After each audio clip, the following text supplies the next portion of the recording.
पूजा, जिसकी अभी अभी शादी हुई है, अपनी आंखों में नई नवेली दुल्हन के हजार सपने सजाए अपने ससुराल की दहलीज पार करती है। लेकिन शादी की पहली ही रात उसके साथ कुछ ऐसा घटित होता है जो उसकी रूह तक को कपा देता है। एक ऐसा भयानक सच जिसकी उसने कभी अपनी सबसे डरावनी कल्पनाओं में भी उम्मीद नहीं की थी। सहमी और टूटी हुई पूजा जब अपनी आखिरी उम्मीद अपनी जेठानी कमलेश के पास हिम्मत जुटाकर अपना दर्द बयां करने जाती है तो सांत्वना के बजाय उसे इनाम में मिलता है चेहरे पर एक जोरदार थप्पड़। पूजा जमीन पर गिरकर बिलख बिलख कर रोने लगती है। आखिर एक नई नवेली दुल्हन के साथ इतना बड़ा धोखा और जुल्म क्यों हुआ? यह कहानी आपको झकझोर कर रख देगी और अंत में एक बहुत गहरी सीख भी देकर जाएगी। लेकिन इस खौफनाक रात तक बात कैसे पहुंची, इसके लिए हमें कहानी के पन्नों को थोड़ा पीछे पलटना होगा। कहानी की असल धुरी है कमलेश। कमलेश एक जिम्मेदार गृहिणी है जो एक भरे पूरे परिवार को संभालती है। उसके परिवार में उसका पति, एक छोटी बेटी, सास, ससुर, एक खामोश दादी और उसका देवर अरुण है। कमलेश के लिए अरुण सिर्फ एक देवर नहीं बल्कि उसके सगे बेटे से भी बढ़कर है। वक्त अपनी रफ्तार से आगे बढ़ता है। अब अरुण जवान हो चुका है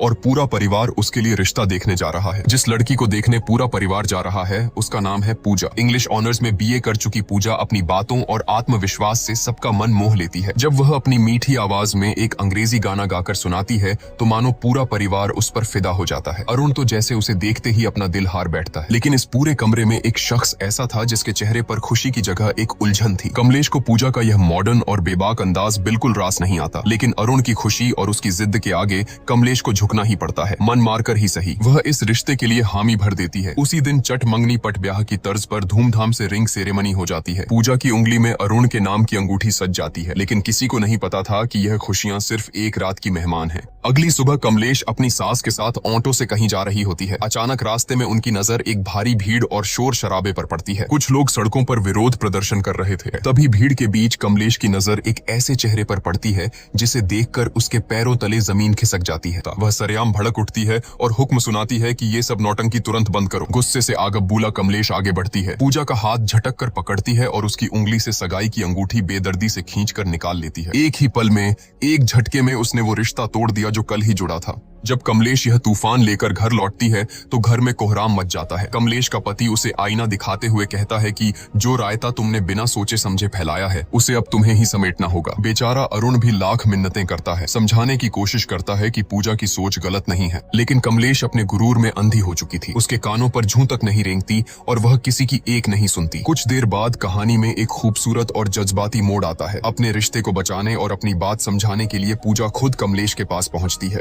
वह बहुत ही नरमी से माफी मांगते हुए कहती है कि अगर हम सही के लिए और दूसरों के हक के लिए खड़े नहीं होंगे तो यह दुनिया धीरे धीरे खत्म हो जाएगी। कमलेश जो भले ही पुरानी सोच की थी लेकिन दिल की साफ थी, पूजा की बातों की गहराई को महसूस कर लेती है। उसका दिल पसीज जाता है और वह मुस्कुराकर कहती है कि मुझे बातें जरा देर से समझ आती हैं, लेकिन जब एक बार समझ आ जाएं तो मैं सही का साथ कभी नहीं छोड़ती। यह कहकर कमलेश पूरे मान सम्मान के साथ वो अंगूठी वापस पूजा को सौंप देती है। आखिरकार शहनाइयां बजती हैं और अरुण तथा पूजा विवाह के बंधन में बंध जाते हैं। लेकिन शादी की इस चकाचौंध के बीच एक परेशानी छिपी थी। शादी वाले दिन पूजा की तबीयत बेहद खराब थी। तेज बुखार और बदन दर्द के कारण उसका बुरा हाल था। फेरों के वक्त भी वह दवाइयों के सहारे मुश्किल से खुद को खड़ा रख पा रही थी। शादी की रस्में पूरी होने के बाद आती है वो रात जिसे हर नई नवेली दुल्हन अपनी जिंदगी की सबसे खूबसूरत रात मानती है, सुहाग रात। अरुण कमरे में आता है और कुछ इधर उधर की औपचारिक बातों के बाद वह पूजा के करीब आने लगता है। पूजा जो दर्द और बुखार से टूट रही थी बहुत ही स्पष्ट शब्दों में अरुण से कहती है कि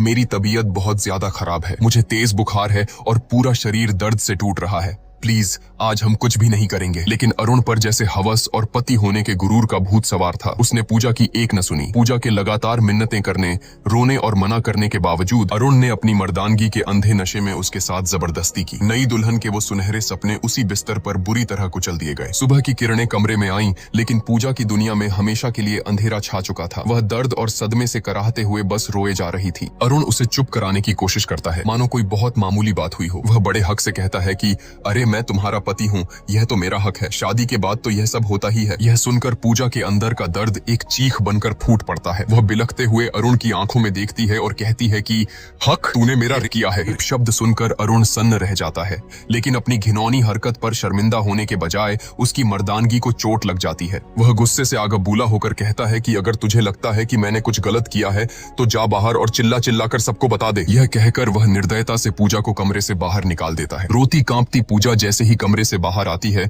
उसकी नजर आंगन में खड़ी कमलेश पर पड़ती है। कमलेश घर की और पड़ोस की कुछ औरतों से बात कर रही थी। पूजा के कानों में कमलेश की आवाज पड़ती है कि औरतें जितना किसी बम के फटने से नहीं डरती, उतना अपनी इज्जत का तमाशा बनने से डरती हैं।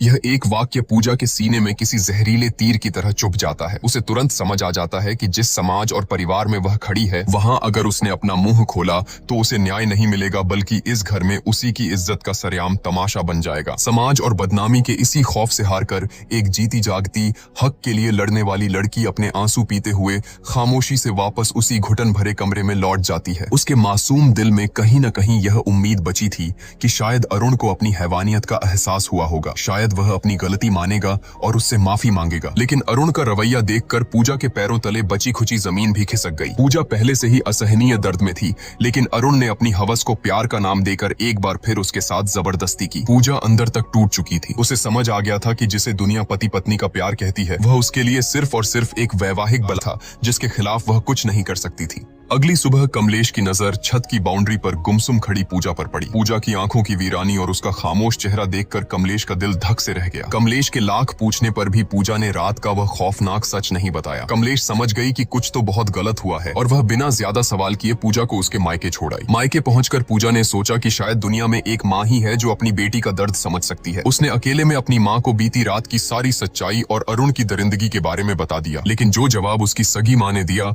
वह अरुण की हैवानियत से भी ज्यादा खौफनाक था। माँ ने उसे सीने से लगाने के बजाय समझाते हुए कहा कि पति पत्नी के बीच ये सब तो होता ही है, शादी की है तो ये सब तो निभाना ही पड़ेगा। इसमें ना कहने वाली क्या बात थी, इसी से तो परिवार और वंश आगे बढ़ता है। अपनी ही माँ के मुंह से ये शब्द सुनकर पूजा सन्न रह गई। रही सही कसर माँ ने इमोशनल ब्लैकमेल करके पूरी कर दी। घर की गरीबी का वास्ता देते हुए उसने पूजा को तुरंत ससुराल वापस लौटने का हुक्म दिया और धमकी दी कि अगर वह वापस नहीं गई तो वह अपनी नस काटकर जान दे देगी। अपनों से मिले इस धोखे के बाद बेचारी पूजा के पास कोई रास्ता नहीं बचा था। वह एक जिंदा लाश की तरह कमलेश के साथ वापस लौटने लगी। सफर के दौरान एक जगह वॉशरूम जाने के बहाने पूजा ऑटो से उतरी। यह उसकी जिंदगी का सबसे बड़ा फैसला था। उसने पीछे मुड़कर नहीं देखा और वहां से चुपचाप भाग निकली। कमलेश ने उसे पागलों की तरह हर जगह ढूंढा, लेकिन पूजा का कोई सुराग नहीं मिला। घर पहुंचकर जब कमलेश ने यह खबर दी तो पूरे परिवार में हड़कंप मच गया। सबने पूजा को ढूंढा, लेकिन वह जैसे हवा में गायब हो गई थी। हारकर कमलेश ने पूजा की दोस्त सोना को फोन मिलाया, जो एक एनजीओ में काम करती थी। सोना ने कहा कि उसे पूजा के बारे में कुछ नहीं पता,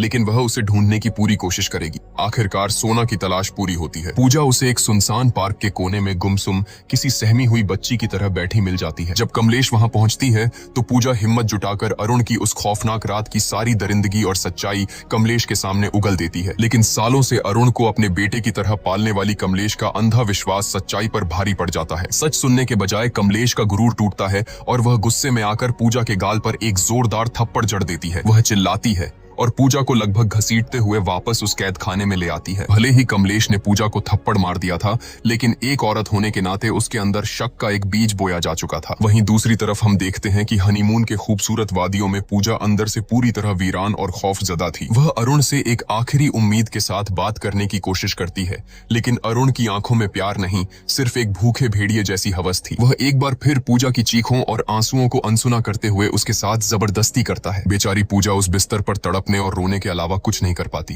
वह जिसे अपनी जिंदगी का साथी समझकर समझाने गई थी, वह सिर्फ एक झल्लाद निकला। पूजा को उस रात पूरी तरह समझ आ गया था कि अरुण की नजरों में वह कोई पत्नी या प्यार नहीं, बस उसकी हवस मिटाने का एक बेजान जरिया भर थी। पूजा की जिंदगी एक जीते जागते नर्क में बदल चुकी थी। एक रात खौफ से कांपती पूजा खुद को बाथरूम में बंद कर लेती है। बाहर से अरुण दरवाजे को पीटते हुए उसे बाहर आने का हुक्म देता है। अंदर से डरी सहमी पूजा रोते हुए कहती है कि आज मैं तुम्हारे करीब नहीं आ सकती, मेरे पीरियड्स शुरू हो गए हैं। लेकिन एक हैवान के सिर पर सवार हवस को भला कोई कैसे रोक सकता था? अरुण का जवाब किसी भी इंसान की रूह का पाने के लिए काफी था। वह बेशर्मी और क्रूरता से कहता है कि मुझसे झूठ मत बोल, दरवाजा खोल, मुझे देखना है। यह सुनकर बाथरूम के अंदर खड़ी पूजा की जान सूख जाती है। उसे समझ आ जाता है कि यह दरिंदा उसकी कोई बात नहीं मानेगा। इसी खौफ और बेबसी के बीच पूजा की नजर वहां रखी एक ब्लेड पर पड़ती है और सीन यहीं कट हो जाता है। अगली सुबह घर में कोहराम मच जाता है। सबको पता चलता है कि पूजा अस्पताल में है और उसकी हालत बेहद नाजुक है। पूरा परिवार बदहवास हालत में वहां पहुंचता है। अरुण बड़ी चालाकी से कमलेश और बाकी घर वालों को गुमराह करते हुए कहता है कि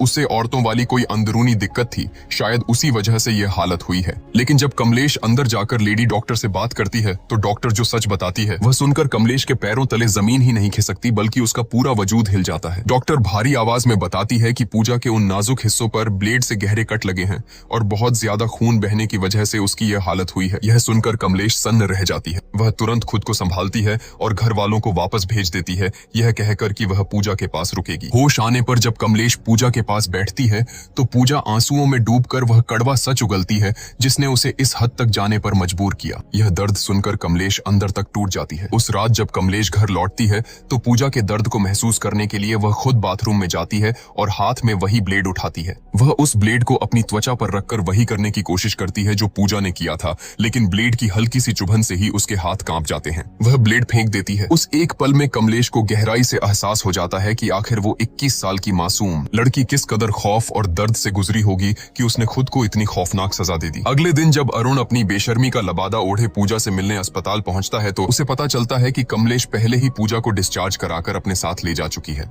अपनी पत्नी की इतनी गंभीर हालत के बावजूद उस जाहिल इंसान के दिमाग में सिर्फ एक ही बात चल रही थी। वह बेशरम होकर लेडी डॉक्टर से पूछता है कि अब मैं अपनी पत्नी के साथ इंटीमेट तो हो सकता हूँ ना? यह घिनौना सवाल सुनकर डॉक्टर का खून खौल उठता है। वह डॉक्टर पूजा के वो खौफनाक घाव देख चुकी थी और जानती थी कि इसके पीछे कौन है। वह अरुण पर बुरी तरह भड़क जाती है और पूरी ताकत से चिल्लाते हुए कहती है कि बहुत ही नीच और घिनौना इंसान है तू, तेरे जैसे जाहिलों के आड़ में तो गोली मार देनी चाहिए। वह तुरंत सिक्योरिटी गार्ड्स को बुलाती है और अरुण को धक्के मारकर अस्पताल से बाहर फेंकवा देती है, यह चेतावनी देते हुए कि यह जानवर इंसान दोबारा मेरे अस्पताल के आसपास भी नहीं दिखना चाहिए। पूजा जो अपनी आंखों में शादी और एक नए जीवन के हजार सुनहरे सपने लेकर इस घर में आई थी, आज उसकी जिंदगी एक ऐसे भयानक नर्क में तब्दील हो चुकी है जहां उसका ही पति उसका सबसे बड़ा मुजरिम बन गया है। प्यार और हक के नाम पर पूजा ने जो झेला है वो मौत से भी बदतर था, लेकिन अब जब पूजा मौत के मुंह से वापस लौट आई है और उसे उस कमलेश का साथ मिल गया है जो कल तक उसी के खिलाफ खड़ी थी, तो अब आगे क्या होगा? आपके हिसाब से अब पूजा को क्या कदम उठाना चाहिए? क्या उसे अरुण को माफ कर देना चाहिए